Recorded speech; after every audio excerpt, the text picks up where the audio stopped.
The bridge of the Resolute was a scene of controlled chaos. Commander Dale Henderson stood at the center, his gaze locked on the tactical display that dominated the room. The Council fleet was converging, its ships forming an impenetrable wall of firepower and discipline. It was a strategy honed over millennia, but humanity had no intention of playing by their rules. "All ships, initiate Phase 3, Henderson ordered, his voice steady despite the tension thick in the air. The plan was audacious, bordering on suicidal, but it was their only shot. Around him, officers relayed commands, their hands flying across consoles as the fleet prepared to execute the final gambit. The first move came from the Ghost drones, now deployed in greater numbers than ever before. They swarmed the Council's front line, their reflective hulls scattering sensor data and creating chaos within the enemy's formations. The Council's ships fired wildly, their precision faltering as their systems struggled to differentiate real targets from illusions. "They're breaking formation," Tactical Officer Mitchell reported, his tone laced with a mixture of relief and disbelief. "Just like we hoped." Henderson nodded, but his focus remained unbroken. "That's just the opening act. Deploy the emitters." Chief Engineer Leroy Hayes grinned as he activated the next phase of their plan. Massive arrays, jury-rigged from mining equipment and salvage Council tech, began broadcasting signals across a dozen frequencies. The signals mimicked distress calls, encrypted communications, and even false orders, sowing further confusion among the enemy ranks. On the Council's flagship, High Commander Threx seethed with frustration. "How are they doing this?" it demanded, its voice a low growl. "Find their command ship and destroy it." But the Resolute was nowhere to be found. Henderson had ordered the fleet to scatter, each ship operating independently to maximize their unpredictability. It was a strategy born of desperation but executed with precision, and it was working. For every human ship lost, the Council paid a heavier price, their rigid tactics crumbling against the chaos. Meanwhile, on the ground, Sergeant Victor Harris and his Marines were engaged in a mission that defied conventional logic. Their objective: infiltrate the Council's primary command hub on the barren moon of Wardhan. The installation was a fortress, bristling with automated defenses and manned by some of the galaxy's most elite soldiers. But Harris and his team had one advantage their enemies lacked: improvisation. "Remember the plan," Harris said, his voice a low whisper over the comms. "Distraction first, then hit them where it hurts." Private O'Malley grinned, his nerves masked by his usual humor. "You mean the part where we don't die?" "Got it." The Marines moved with surgical precision, planting charges on key infrastructure points while evading patrols. When the explosives detonated, the fortress descended into chaos. Security protocols clashed with false signals, fed by the fleet's emitters, leaving the defenders disoriented and vulnerable. Harris led his squad through the carnage, their objective clear: the command nexus at the heart of the installation. Back in orbit, Henderson monitored the fleet's progress. The Council's losses were mounting, but so were humanity's. The cost of their defiance was steep, and time was running out. "Status on Harris's team?" he asked. "They're inside the target zone," Mitchell replied. "But we've lost contact. Heavy interference." Henderson's jaw tightened. He trusted Harris, but the uncertainty gnawed at him. "Keep monitoring. If they don't make it, we'll finish this another way." Inside the command nexus, Harris and his squad faced their toughest challenge yet. The final corridor was heavily guarded, a gauntlet of enforcer drones and entrenched Council soldiers. Harris assessed the situation with a critical eye, formulating a plan in seconds. "Evans, O'Malley, lay down suppressing fire. Carter, you're with me. We're taking the direct route." "The direct route?" Carter asked, incredulous. Harris grinned. "You heard me. Let's move." The squad erupted into action, their coordinated assault overwhelming the defenders. Harris and Carter pushed forward, their path cleared by a mix of precision shots and sheer audacity. Reaching the command console, Harris connected a portable interface, the device humming as it worked to override the Council systems. "We're in," Carter said, his fingers flying across the console. "Uploading the payload now." The payload was a virus, one designed to exploit the Council's reliance on centralized control. It disrupted their communications, scrambled their targeting systems, and even triggered self-destruct protocols in some of their ships. The effects were immediate and catastrophic. On the Resolute, the tactical display lit up with new opportunities. "They're falling apart," Mitchell said, disbelief evident in his voice. "Their ships are firing on each other." Henderson allowed himself a small smile. "It's not over yet. Order the fleet to press the advantage. And get me a channel to the Council flagship." Moments later, High Commander Threx appeared on the screen, its expression a mixture of rage and disbelief. "What is this madness?" it demanded. "It's humanity redefining victory," Henderson replied. "You thought you could break us with overwhelming force, but you forgot one thing. We're not like you. We don't follow your rules. And we don't stop until the fight is won." Threx's eyes narrowed. "You've bought yourselves time, nothing more.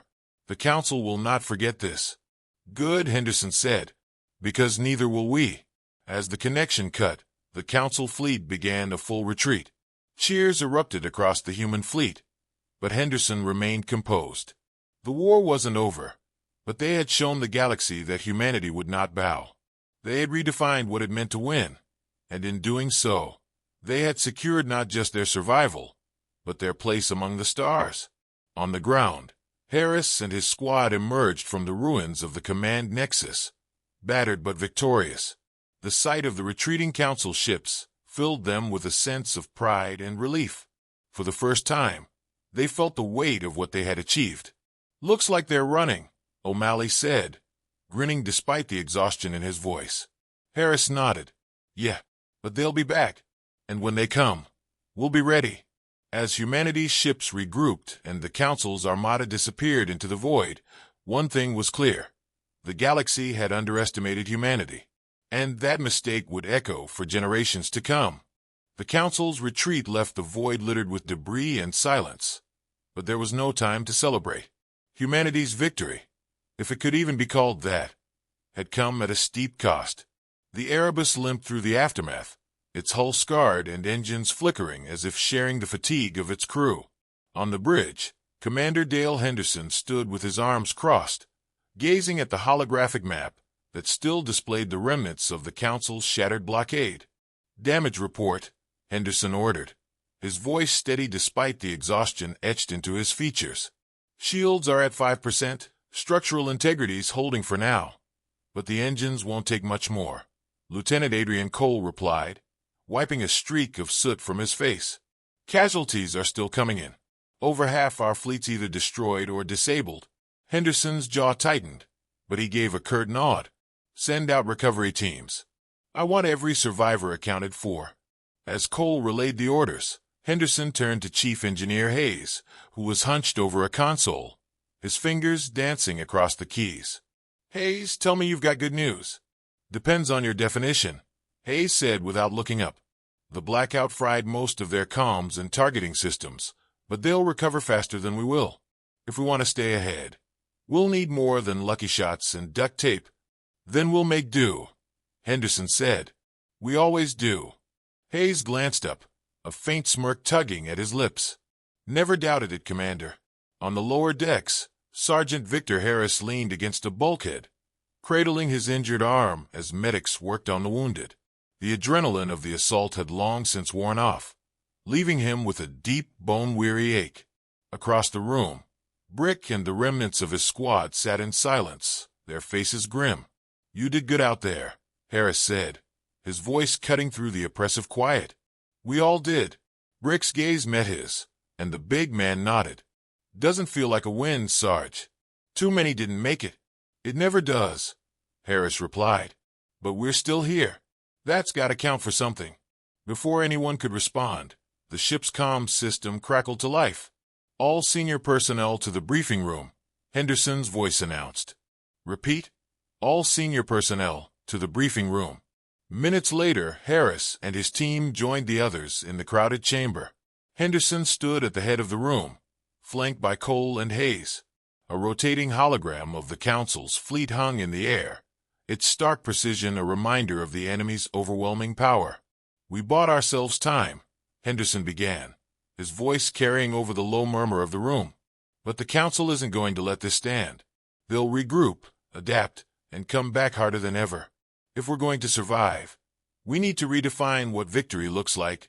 How? Harris asked. They've got tech and numbers we can't match. What can we do that they won't see coming? Henderson gestured to Hayes, who stepped forward with his usual unpolished enthusiasm. We exploit their weakness, Hayes said. They're obsessed with rules and order. They've got protocols for everything. But protocols don't account for creativity or desperation. He tapped to control, and the hologram shifted to display a series of Council outposts and supply lines. These are their logistical arteries. They rely on them to maintain their fleet's operations. We hit these targets, we'll force them to spread thin. Guerrilla tactics, Cole said, nodding. Strike fast, disappear faster. Exactly, Hayes said. And I've got another trick up my sleeve. If we can capture one of their ships intact, I think I can reverse engineer their tech to level the playing field. Henderson looked around the room, meeting the eyes of his crew. This isn't just about survival anymore. It's about showing the galaxy that humanity doesn't just endure, we adapt. We innovate, and we fight for what's ours. The room buzzed with a renewed sense of purpose. The plan was risky, but it was their best shot. As the crew dispersed to prepare for the next phase, Henderson lingered, staring at the hologram of the Council's fleet. We're not done yet, he muttered to himself. Weeks passed in a blur of calculated chaos. Hayes' plan to disrupt the Council's logistics worked better than anyone had hoped. Strike teams, led by veterans like Harris, hit supply depots and outposts with surgical precision, leaving the Council scrambling to respond. Each victory, no matter how small, chipped away at the enemy's invincibility. The breakthrough came during a raid on a heavily guarded Council research vessel. Harris's team infiltrated the ship under cover of a massive solar storm, disabling its crew and securing its advanced tech. Hayes worked around the clock to analyze the captured systems, his excitement growing with each discovery. They're not as invulnerable as they look, he said during one briefing, his eyes gleaming. Their tech's advanced, sure, but it's built on principles we can understand and improve. Using the stolen tech, Hayes developed new weapons and defenses, giving humanity an edge it had sorely lacked. The next time the Council's fleet engaged, they found themselves facing a foe that had learned their weaknesses and exploited them ruthlessly. Henderson stood on the bridge of the Erebus as the latest battle unfolded. The Council's ships, once an unstoppable force, now struggled against humanity's ingenuity. Henderson's crew cheered as one enemy vessel after another fell to their combined assault. They're retreating, Cole reported, his voice barely containing his excitement. Henderson allowed himself a small smile. Let them. They'll think twice before underestimating us again. As the Council's fleet vanished into the depths of space, Henderson turned to his crew. This isn't the end, but it's a new beginning. We've shown the galaxy what humanity's made of. Now it's time to build something better. The bridge erupted in cheers, but Henderson's gaze remained fixed on the stars. Victory wasn't just survival. It was proving that humanity's greatest strength lay not in its weapons, but in its unyielding spirit. Smoke still clung to the atmosphere of the Erebus as Commander Dale Henderson leaned over the tactical display, the weight of humanity's survival pressing down on his shoulders. The Council fleet had retreated, battered but far from broken. Across the bridge, Lieutenant Adrian Cole monitored incoming transmissions, while Chief Engineer Leroy Hayes tinkered with the scorched remains of the blackout device. Sergeant Victor Harris stood silently near the viewport, staring out at the shattered remnants of ships that had once been humanity's only line of defense. "Status?" Henderson asked, his voice heavy with exhaustion. "We've got partial comms back," Cole replied, his fingers flying across the console. "Earth's reporting heavy damage across the orbital defense grid, but they're holding. Most of the Council's remaining ships are regrouping just outside the kill zone." Henderson frowned, studying the tactical readout. "They're regrouping for another strike. They won't make the same mistakes twice." "We've bought time," Hayes interjected, setting down his tools with a clatter. "Not much, but enough to think." Henderson looked at Hayes, his expression unreadable. "What do you have in mind?" Hayes gestured to the remains of the blackout device. This thing wasn't just a weapon, it was a message. The Council's entire strategy depends on order control. We shattered that, even if only for a few minutes. If we can replicate that chaos on a larger scale, we don't need to beat them outright. We just need to make them believe we're not worth the cost. A psychological victory, Cole said, nodding slowly. Harris finally turned from the viewport, his voice low but resolute. Then we'll need to take the fight to them. Make them feel that we're their strongest. Henderson's gaze swept across his team. Exhausted, battered, but unbroken. He straightened, his voice cutting through the tense atmosphere. Then that's what we'll do. Hayes, start working on a way to scale up the blackout. Cole, find me any weaknesses in their fleet composition. Harris, assemble a strike team. We're going to show the Council what humanity is capable of. The room snapped into motion. Orders were issued, plans drafted. The weight of the coming battle hung over them all, but it was tempered by a fierce determination. They weren't fighting for survival anymore. They were fighting to define their place in the galaxy. The strike came 2 days later. The Erebus led a small fleet of retrofitted mining ships and scavenge fighters into the heart of the Council's regrouping formation. This time, there was no attempt at subtlety. Humanity's forces arrived with the ferocity of a storm, launching an all-out assault on the flagship of High Arbiter Vrexler. Henderson stood on the bridge, his voice steady as he directed the assault. All ships maintain formation. Focus fire on their point defense systems. We need to clear a path for Harris's team. Explosions lit up the void as the human fleet tore into the Council's defenses. On board the flagship, Harris led his strike team through the labyrinthine corridors, their movements precise and relentless.